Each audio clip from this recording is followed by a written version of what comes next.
Hi I'm doctor Satish Sharma. Misunderstanding about govt.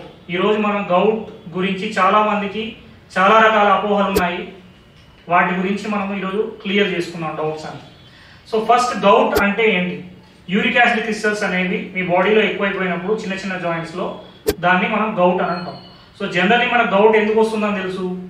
ఏదైనా drinking వల్ల, లేకపోతే నాన్ వెజ్ తినడం వల్ల, లేకపోతే ఫుడ్ హ్యాబిట్స్ వల్ల మనకు వస్తుందని మనం అందరం ఏం చేస్తామంటే కొన్ని రకాల ఫుడ్స్ అవాయిడ్ చేయడం, లేకపోతే డ్రింకింగ్ అవాయిడ్ చేయడం చేస్తుంటాం. అయినప్పటికీ మన బాడీలో ఇంకా excess of uric acid production అనేది జరుగుతూనే ఉంటుంది. ఎక్కడ జరుగుతుంది? సో గౌట్ ఎందుకు వస్తుంది అంటే మీ బాడీ ఫస్ట్ రీజన్ ఏంటంటే టూ అసిడిక్గా ఉండడం వల్ల, అంటే మీ బాడీ ఎక్కువగా అసిడిక్గా ఉండడం వల్ల మీకు గౌట్ అనేది ఫార్మేషన్ అనేది జరుగుతుంటుంది. And second reason is inflammation.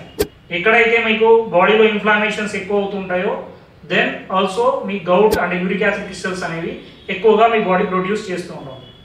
So ఎక్కడ ప్రొడ్యూస్ అవుతుంది? అసలు మనకి గౌట్ పెరిగిపోవడం అంటే యూరిక్ యాసిడ్ క్రిస్టల్స్ మన బాడీలో పెరిగిపోవడానికి గల ముఖ్య కారణాలు ఏంటంటే మీ లివర్లో యూరిక్ యాసిడ్ ప్రొడక్షన్ ఎక్కువైపోతుంటుంది. First reason uric acid production ఎక్కువైపోతుంది. Second reason elimination from your kidneys. Kidney అనేది ఏం చేస్తుందంటే కరెక్ట్గా మీ యూరిక్ యాసిడ్ అంతా కూడా బయటికి పంపించలేకపోవడం అనేది మేజర్ రీజన్స్. ఈ రీజన్స్ వల్ల అంటే ఫస్ట్ యూరిక్ యాసిడ్ ఎక్కువైపోవడము మీ లివర్లో, ఆ ఎక్కువైపోయిన యూరిక్ యాసిడ్ని మీ కిడ్నీస్ అనేవి బయటికి పంపించలేకపోవడం, దీనివల్ల మీకు యూరిక్ యాసిడ్ క్రిస్టల్స్ అనేవి బాడీలో పెరిగిపోతాయి. సో దీనివల్ల గౌటీ అటాక్స్ అనేవి మనకు రెగ్యులర్గా ఎక్కువ అవుతూ ఉంటాయి. సో ఈ గౌట్ ఎక్కడ వస్తుంది? ప్లేసెస్ అంటే మనకు వచ్చే ప్లేసెస్ ఏంటి? గౌట్ మేజర్గా మనకు చల్లగా అంటే మీ coldest places in your body అంటే పాదంలో వస్తుంది అండ్ బొటనవేలు దగ్గర కొంచెం వాపులాగా కనిపిస్తుంది. This is called as tophi అంటారు, టోఫేషియస్ గౌట్ అని అంటారు. అంటే చిన్న చిన్న జాయింట్స్ మీకు ఓన్లీ కాళ్ళనే కాదు, ఫింగర్ జాయింట్స్లో అండ్ మోకాలు చిప్పలో, డీ జాయింట్లో, లేకపోతే ఎల్బో జాయింట్లో, షోల్డర్ జాయింట్లో, ఈవెన్ కొంతమందికి ఈ స్పైనల్ కార్డ్లో కూడా కనిపిస్తుంది. That is called as spinal stenosis అని అంటాం. అంటే యూరిక్ యాసిడ్ మనకు జనరల్లీ ఈ గౌట్ అనేది ఓన్లీ పాదాలలో మాత్రమే ఆ బొటనవేలు దగ్గర వాపు వస్తుందని చెప్పేసి అనుకుంటాం. కాదండి, కింద పాదంతో పాటు మోకాలు దగ్గర కూడా వస్తుంది. దాన్ని ఏమంటాం అంటే టోఫేషియస్ గౌట్ అంటాం. మోకాలు చిప్పలో కూడా యూరిక్ యాసిడ్ క్రిస్టల్స్ ఎక్కువైపోయినాయి అనుకోండి, దాన్ని టోఫేషియస్ గౌట్ అంటాం.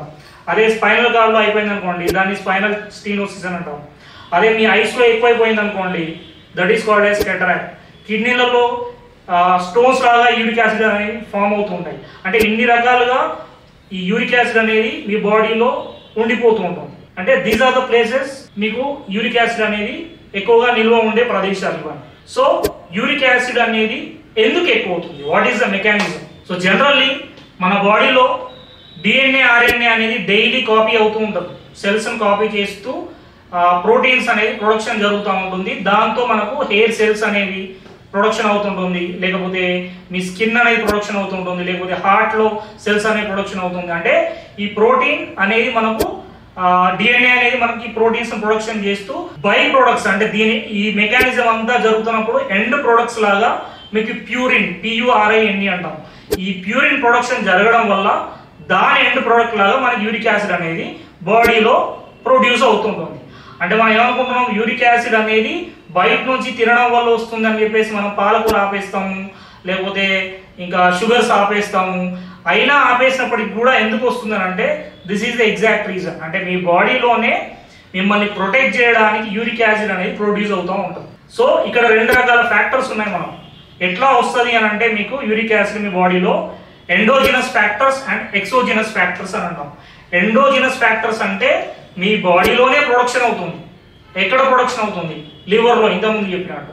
ఎక్సోజినస్ ఫ్యాక్టర్స్ అంటే ఇప్పుడు మనం చెప్పినట్టు, ఇంతకుముందు చెప్పినట్టు మనం తీసుకునే ఫుడ్ ద్వారా యూరిక్ యాసిడ్ అనేది మన బాడీలోకి రావడం. సో ఇలా రెండు ఫ్యాక్టర్స్ ద్వారా మనకు యూరిక్ యాసిడ్ అనేది ప్రొడ్యూస్ అవుతూ ఉంటుంది. నెక్స్ట్ మనకి యూరిక్ యాసిడ్ అనేది ఎక్కువైపోతూ ఉందనుకోండి, అప్పుడు మనకు ఈ సిమ్టమ్స్ ఏముంటాయి అంటే మేజర్లీ కీళ్ళల్లో, చిన్న చిన్న కీళ్ళల్లో, చిన్న చిన్న జాయింట్స్ లో స్వెల్లింగ్ ఎక్కువ అవుతూ ఉంటుంది, రెడ్నెస్ ఎక్కువ అవుతూ ఉంటుంది, ఈ మంట ఎక్కువ అయిపోతూ ఉంటుంది చాలా మందిలో భరించడానికి. So these are the symptoms. And so majorly మనం అర్థం చేసుకోవాల్సింది ఏంటంటే యూరిక్ యాసిడ్ అనేది మనకు బయట నుంచే కాకుండా మన బాడీలోనే 2/3 ఆఫ్ ద యూరిక్ యాసిడ్ అనేది మన బాడీలో ప్రొడ్యూస్ అవుతుంది అండ్ 1/3 ఫ్రమ్ యువర్ ఫుడ్. అంటే ఇప్పుడు మీరు ఎట్లాంటి ఫుడ్ నుంచి మనకు జనరల్లీ యూరిక్ యాసిడ్ ప్రొడక్షన్ అనేది జరుగుతుంది. మీరు నాన్ వెజ్ తీసుకుంటే లైక్ రెడ్ మీట్ ఎక్కువగా తీసుకున్నప్పుడు, సెకండ్ డ్రింకింగ్ ఎక్కువ తీసుకున్నప్పుడు, థర్డ్ స్మోకింగ్ ఎక్కువ చేస్తున్నప్పుడు, అండ్ ఇంకా మేజర్లీ ప్రాసెస్డ్ ఫుడ్ ఎక్కువ తీసుకుంటున్నప్పుడు, సాఫ్ట్ డ్రింక్స్ ఎక్కువ తీసుకుంటున్నప్పుడు, అండ్ డయూరెటిక్స్, మీరు మెడిసిన్స్లో డయూరెటిక్స్ ఎక్కువ యూజ్ చేస్తుంటారు లైక్ ఆస్పిరిన్ టాబ్లెట్స్ అనేవి ఎక్కువ యూజ్ చేస్తుంటారు. సో వీటి వల్ల కూడా మీకు యూరిక్ యాసిడ్ క్రిస్టల్స్ అనేవి ఎక్కువగా ఫామ్ అవుతూ ఉంటాయి. అండ్ కొంతమంది ఇమ్యూనో సప్రెన్స్ కూడా ఎక్కువగా వాడుతూ ఉంటాం. సో ఇలాంటి రీజన్స్ వల్ల కూడా మనకు యూరిక్ యాసిడ్ అనేది బయట నుంచి వస్తూ ఉంటాం. అండ్ వెజిటేబుల్స్లో తీసుకుంటే మీకు బీన్స్ లైక్ గ్రీన్ పీస్ అంటాము, లేకపోతే స్పినాచ్ అంటే పాలకూర, వీటి నుంచి మీకు బీన్స్ మేజర్లీ బీన్ ప్రొడక్ట్స్లోంచి ఎక్కువగా వస్తుంటుంది ఈ యూరిక్ యాసిడ్ అనేది. సో ఇన్ని రకాల ఫుడ్లోంచి మనకు వస్తున్న యూరిక్ యాసిడ్ మాత్రమే గౌట్ కింద మారట్లేదండి. ఈ గౌట్ అనేది మన బాడీలో కూడా ప్రొడ్యూస్ అవుతుంది. జనరల్లీ ఈ ప్రొడ్యూస్ అయిన యూరిక్ యాసిడ్ అనేది ఏం చేస్తుందంటే మనకు ప్రొటెక్షన్ ఇస్తుంటాం. Generally uric acid is a antioxidant అంటాం. యాంటీ ఆక్సిడెంట్ అంటే మిమ్మల్ని బయట నుంచి వస్తున్న బ్యాక్టీరియా మైక్రోబ్స్ నుంచి యూరిక్ యాసిడ్ అనేది మిమ్మల్ని ప్రొటెక్ట్ చేస్తూ ఉంటాం. సో యూరిక్ యాసిడ్ అనేది it's not a waste product. Actually మీ బాడీలోనే ప్రొడ్యూస్ అవుతుంది. ఎందుకు ప్రొడ్యూస్ అవుతుంది? మిమ్మల్ని ప్రొటెక్ట్ చేయడానికి మీ బాడీలో జరిగే మెకానిజం ఇదంతా. కాకపోతే అది ఎప్పుడైతే ఎక్కువైపోతూ ఉంటుందో అప్పుడు అది బయటికి ఎలిమినేట్ కాకుండా, కిడ్నీలోంచి ఎలిమినేట్ కాకుండా ఉండిపోవడం వల్ల మీకు ఈ చిన్న చిన్న జాయింట్స్లో అదంతా వెళ్ళిపోయి ఉండడం వల్ల మీకు ఈ గౌటీ అటాక్స్ అనేవి ఎక్కువవుతాయి. జనరల్లీ యూరిక్ యాసిడ్ మీ ఇమ్యూన్ సిస్టమ్ పెరగడానికి కూడా యూజ్ అవుతూ ఉంటుంది. These are the uses of your uric acid. కాకపోతే ఎలిమినేషన్ ప్రాసెస్ అంటే కిడ్నీ సరిగా పనిచేయకపోతే మీకు ఇష్యూస్ అనేవి ఎక్కువతూ ఉంటాయి. అండ్ నెక్స్ట్ రీజన్ ఈ స్ట్రెస్ అంటాం. ఎప్పుడైతే మీకు కిడ్నీ పైన ఈ అడ్రినల్ గ్లాండ్ నుంచి కార్టిజాల్ రిలీజ్ అవుతుంటుందో దాని బై ప్రొడక్ట్ లాగా కూడా యూరిక్ యాసిడ్ అనేది మారుతుంటుంది. So these are the misconceptions about your uric acid, govt అంటాం. సో ఇక్కడ మీరు అర్థం చేసుకోవాల్సింది సమ్మరీ ఏంటంటే, సింపుల్గా చెప్పాలంటే మీకు యూరిక్ యాసిడ్ అనేది మీ బాడీలోనే లివర్లో ప్రొడక్షన్ ఎక్కువైపోయి కిడ్నీలోంచి ఎలిమినేట్ కాకపోవడం వల్ల వస్తున్న ఇబ్బందే ఈ gout. Thank you for watching.